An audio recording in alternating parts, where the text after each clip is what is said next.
Olá, crianças! Tudo bem com vocês? Daremos então continuidade na nossa apostila 3 de português. Peguem o material de vocês e vamos lá!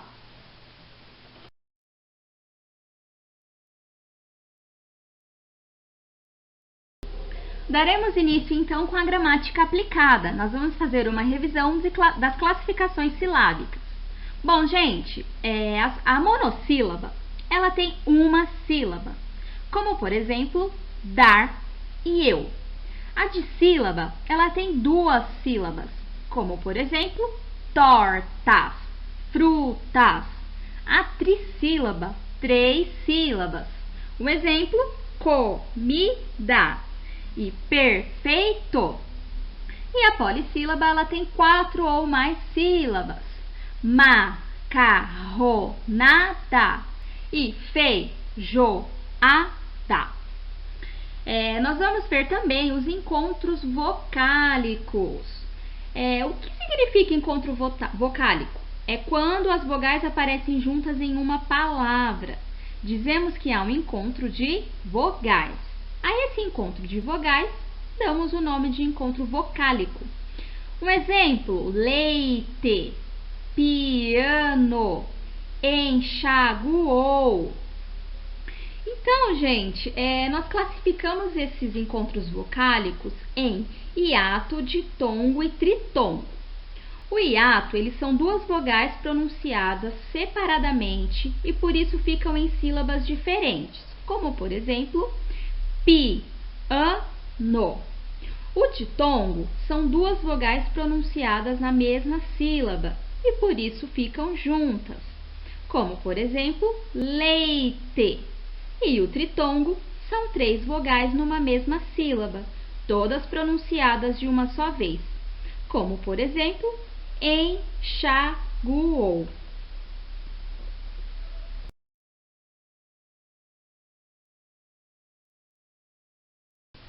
Vocês vão responder as atividades de 16 a 20 e as atividades adicionais de 1 a 11. Lá nas atividades adicionais, vocês vão ver uma resenha. E o que é uma resenha? A resenha é um texto que apresenta outro e que passa o maior número de informações possíveis para o leitor. Nesse caso, lá do texto, ela está apresentando um livro de poesias, o seu autor e algumas características dessa obra. E vocês vão ver um limerick. O que é um limerick?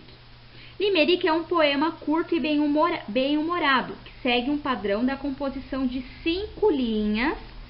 O primeiro, o segundo e o quinto versos rimam. O terceiro e o quarto são mais curtos que os outros e precisam rimar entre si. Eu vou falar um exemplo. Ao ver uma velha coroca fritando um filé de minhoca, o Zé Minhocão falou para o irmão: não achas melhor ir para a toca? Esse limerick ele é da Tatiana Belink. Então, gente, respondam as atividades adicionais de 1 a 11.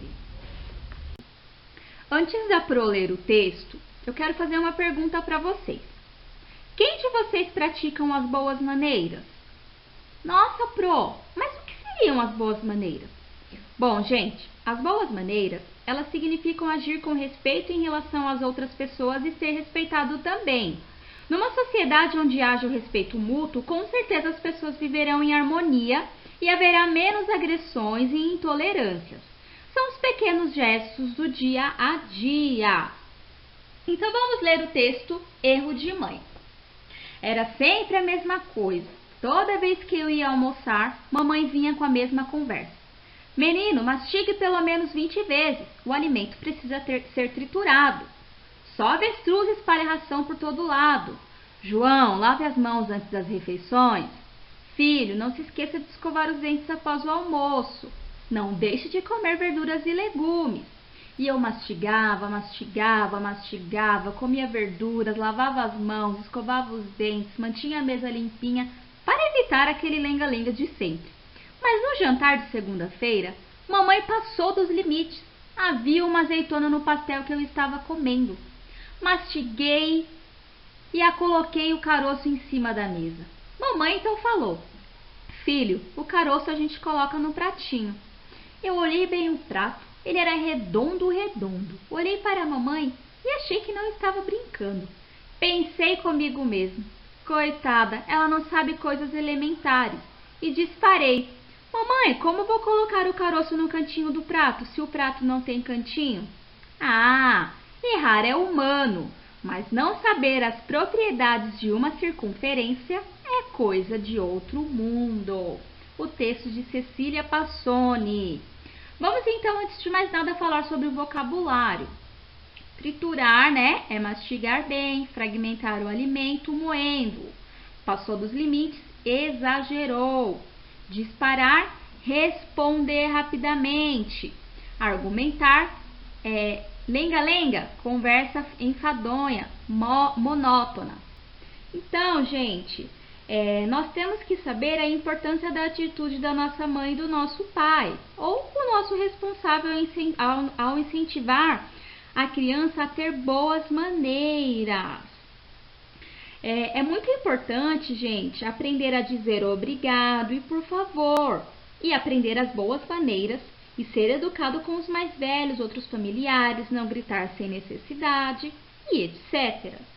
Então, gente, as boas maneiras, elas não são apenas diversas regras sem sentidos.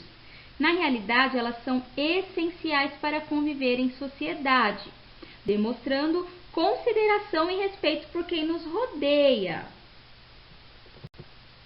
Vocês vão responder, então, as atividades de 21 a 33. Bom, gente, vocês têm a oficina de redação 9. Entre falar e escrever. Muitas vezes, as expressões caem no gosto popular e são utilizadas sem que prestamos atenção no que dizem. A vaca foi pro brejo, um conto do vigário, o preço de banana, a carne de vaca, são algumas delas. Nessa oficina de redação, vocês vão unir a poesia e os ditados populares. Então, gente, lembre-se das palavras que rimam. Peguem o caderninho de vocês, é na página 19, e usem e abusem da criatividade. Praticando a ortografia. A letra Z. Observe as palavras escritas com Z. Vez, azeitona, avestruz e fazia. A letra Z, ela pode aparecer no início, no meio ou no final da palavra. Vamos dar atenção especial a algumas palavras que o Z está no final, acompanhado de uma única vogal.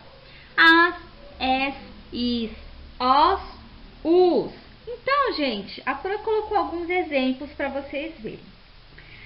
Celso gosta de jogar xadrez com seu avô. O tigre é um animal feroz. Mariana tem uma cicatriz na perna. E Lucas caiu e quebrou o nariz. Então, gente, nem sempre as palavras que têm o final com o som de S, elas são escritas com S. Na maioria das vezes, elas vêm com o final com a letra Z. Façam as atividades de 34 a 38 da página 50 e 51.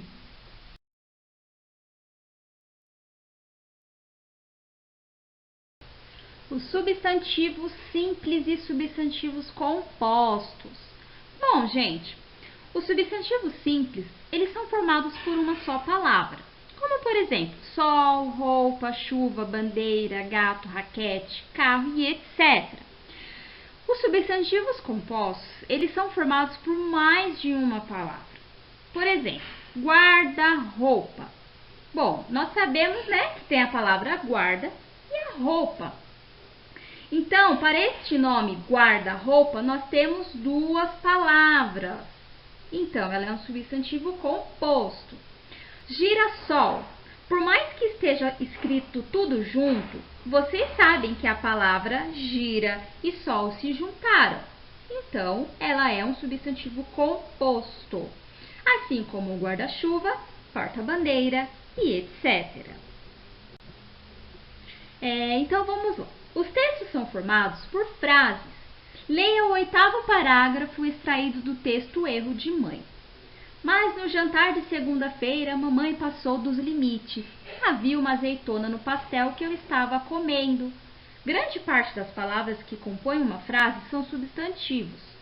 No trecho citado anteriormente, tem os substantivos jantar, segunda-feira, mamãe, limites, azeitona e pastel.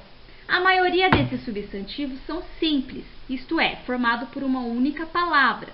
Existem, no entanto, os substantivos compostos, formados por duas ou mais palavras, como segunda-feira.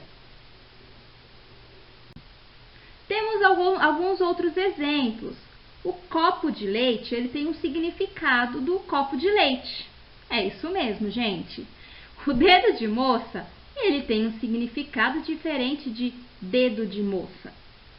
O copo de leite, sem o hífen, ele é substantivo simples. E com o hífen, o substantivo composto.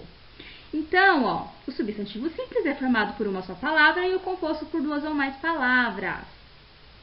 O sinal que aparece em segunda-feira se chama hífen. Os substantivos compostos podem ser ligados por hífen ou não, como por exemplo, girassol, pernilongo, tico-tico, arco-íris, lenga-lenga e zum-zum.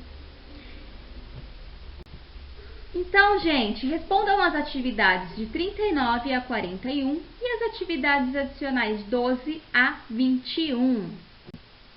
Por hoje é só. Prestem bastante atenção ao resolver os exercícios. Bons estudos e até a próxima!